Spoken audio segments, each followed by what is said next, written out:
$15. That was Harland Sanders' entire monthly Social Security income at age 65. He had no business left, he had no savings to fall back on, he had absolutely zero prospects. After a literal lifetime of grueling work, he was practically starting from scratch, holding a check that could barely feed him, let alone fund some comfortable retirement. I want you to genuinely sit with this for a second. Imagine being in his shoes. You're 65 years old. You're dead broke.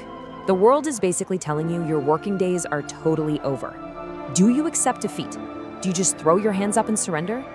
The massive question here is how a guy in this exact, desperate position managed to turn a pressure cooker and a sack of spices into one of the most recognized global empires in human history. Chapter 1. Bankrupt at 65.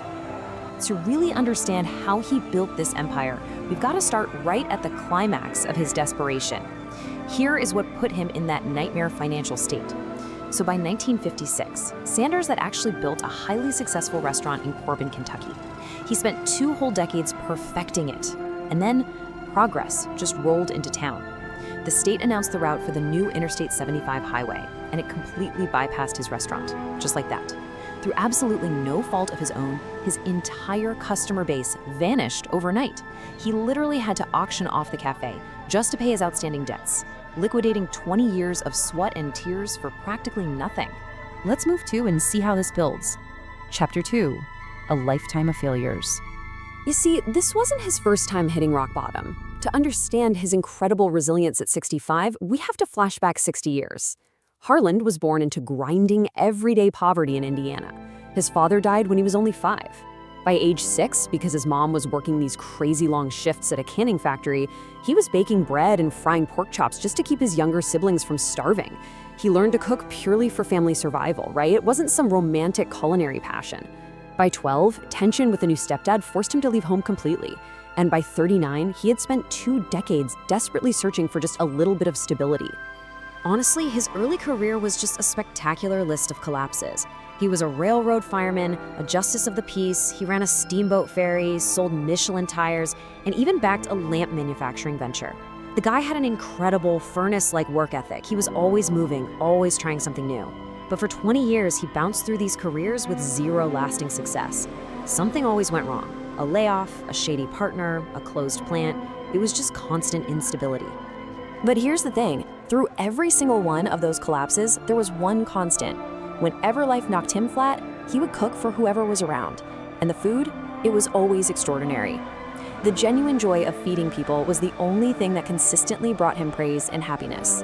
As he later realized, it came to me that the one thing I could do was cook. Chapter 3, The Pressure Cooking Catalyst.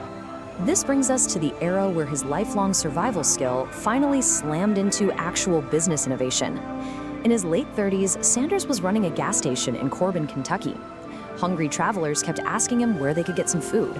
So serendipitously, he just moved a table into his own living quarters behind the station and started serving up country meals. Well, it was so good that people stopped buying gas and just came for the food. He eventually grew this into a renowned 142-seat destination, even catching the attention of the famous food critic Duncan Hines. Now, what's really interesting about this slide is the practical problem he had to solve on the kitchen floor. It was all about speed. Traditional pan frying took 30 long minutes. For travelers who needed to get back on the road, that wait time was a total disaster, and service just kept backing up. So Sanders looked at new technology. He realized that a pressure fryer could drastically cut cooking times while perfectly preserving that tender, juicy flavor of his chicken. Suddenly, it was fast, and more importantly, it was highly scalable. He was absolutely relentless about this.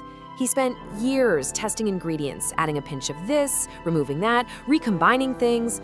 Finally, in July of 1940, at 50 years old, he finalized it. That fierce, secret blend of 11 herbs and spices cooked to perfection under pressure. And get this, he survived a devastating restaurant fire that burned his first cafe to the ground, and he weathered World War II gas rationing that basically stripped his highway of customers, all just to keep this recipe alive. Chapter 4, 1009. Which brings us right back to our starting point, the big crisis at age 65.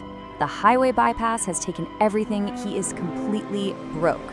So, what does he do? He hits the road. 1009. I really want you to feel the crushing weight of that number, 1,009. Look, most people quit after what, 5 rejections? A really tough person might push to 50. But Harland Sanders slept in the back of his car, wearing his iconic suit, pitching his chicken to restaurant owners across the country, and he heard the word no 1,009 times. He had no safety net, no backup plan whatsoever, just a pressure cooker in his trunk and a staggering, mind-boggling number of rejections. So how on earth do you survive that? You survive it with unshakable belief. Sanders knew his chicken was extraordinarily good. When you genuinely know your product is that solid, rejection hurts. Sure, but it's just noise. As he so hilariously and bluntly put it, I figured I couldn't do any worse than the people running these places around town. He knew the yes was out there. He just had to find the right person to say it. And eventually he did. It was actually a connection he had made earlier, but it became the exact template he used to rebuild his life. Pete Harmon, a super practical, numbers-focused restaurant owner out in Utah, tasted the chicken and immediately understood its power. Harmon said yes to a simple handshake deal, just a 5-cent royalty to Sanders for every piece of chicken sold. They dubbed it Kentucky Fried Chicken, and in just 1 year, Harmon's restaurant sales tripled. Tripled. So the crucial point is that Sanders wasn't just driving around the country selling a tasty recipe. He was franchising a strict, replicable system. Look, it wasn't just spices. It required a specific pressure fryer, very precise cooking times, exact temperatures, and totally reproducible standards. That right there is the real invention. Any restaurant owner anywhere could follow this system and deliver the exact same extraordinary result every single time. And that is exactly how you scale a business. Chapter 5: The Empire and the Legacy.